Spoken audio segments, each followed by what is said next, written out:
Hey guys, hope you guys are having a great Tuesday. Is it still Tuesday? Can't believe it. Anyway, I just heard the craziest thing on the radio and I thought I'd share.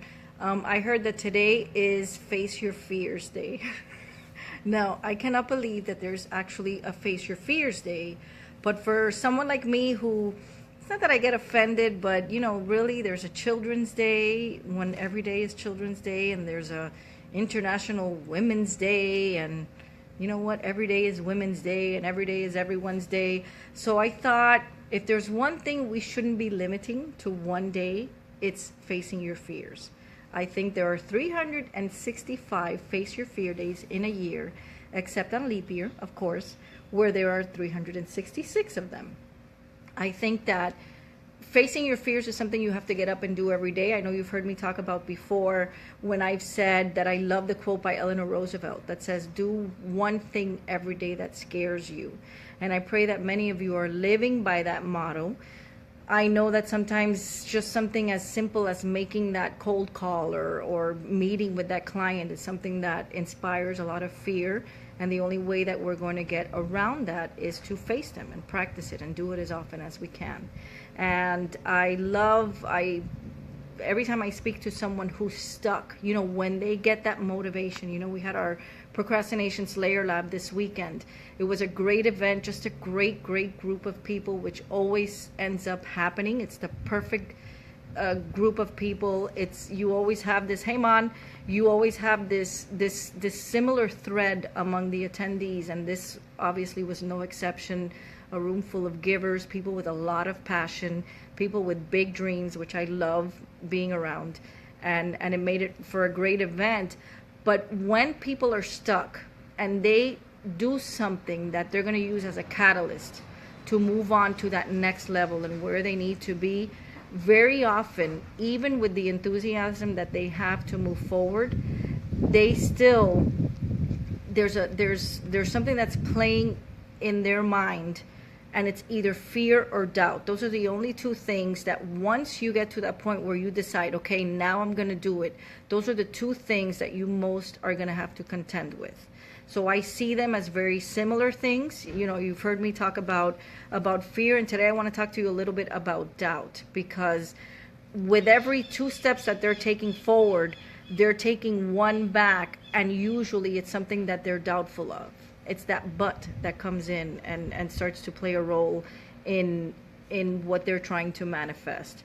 And I heard a great story one day driving down from Orlando.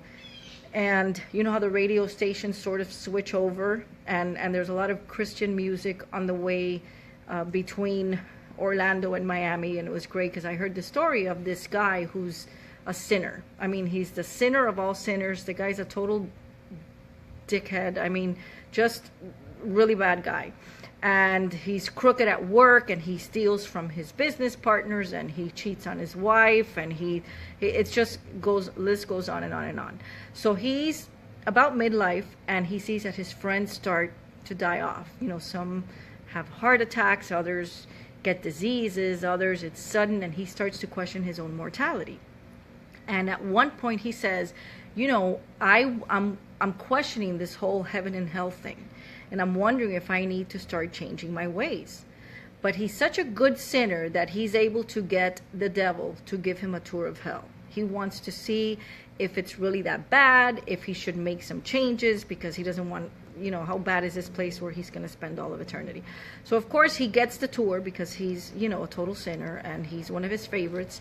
So he gets a tour, and the devil is taking him through the halls of hell and taking him through, and this is where all the criminals are, and in this hall we keep, the dictators, and, Castro and Chavez and all these a-holes, and Hitler are there.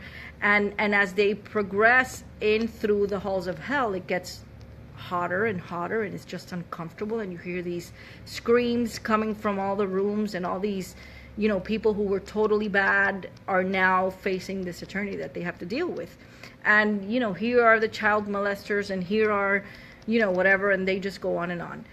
And the devil seems very proud of what he's been able to build for himself in hell, and who he's been able to bring to his corner. And finally, he gets to the very end of hell, and there's this huge room, and he tells this guy who he's giving the tour of, he says, "We have reached the end of the tour, and I always save the best for last. This is my favorite place in hell." And as he opens the door, the guy notices that there are these shadows flying all around the room. And there's nothing really in there that's creating the shadow. It's just shadows all over.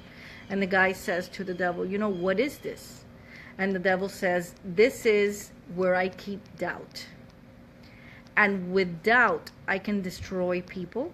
I can destroy families. I can destroy dreams. I can destroy countries. And I can destroy the whole world." And when I heard that story, it hit me, because the truth is that doubt that sometimes we feel is not coming from a good place.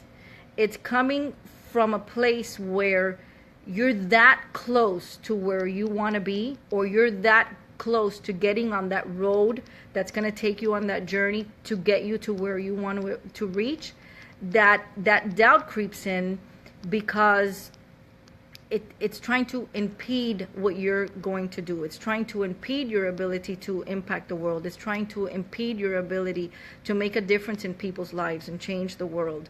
So the next time that you have either fear or doubt creep in, when you're all motivated and you just get up one morning and you just don't have it in you, or you make that call and you get that no, and that rejection comes in, and you begin to question, am I, what I'm doing, is it what I'm supposed to be doing? I promise you that you would not have that passion unless it was something that you were meant to do, unless it was something that you were equipped to do. And when that doubt creeps in, take my word for it, it is not coming from anywhere good. It is trying to block you. It is trying to keep you from getting there.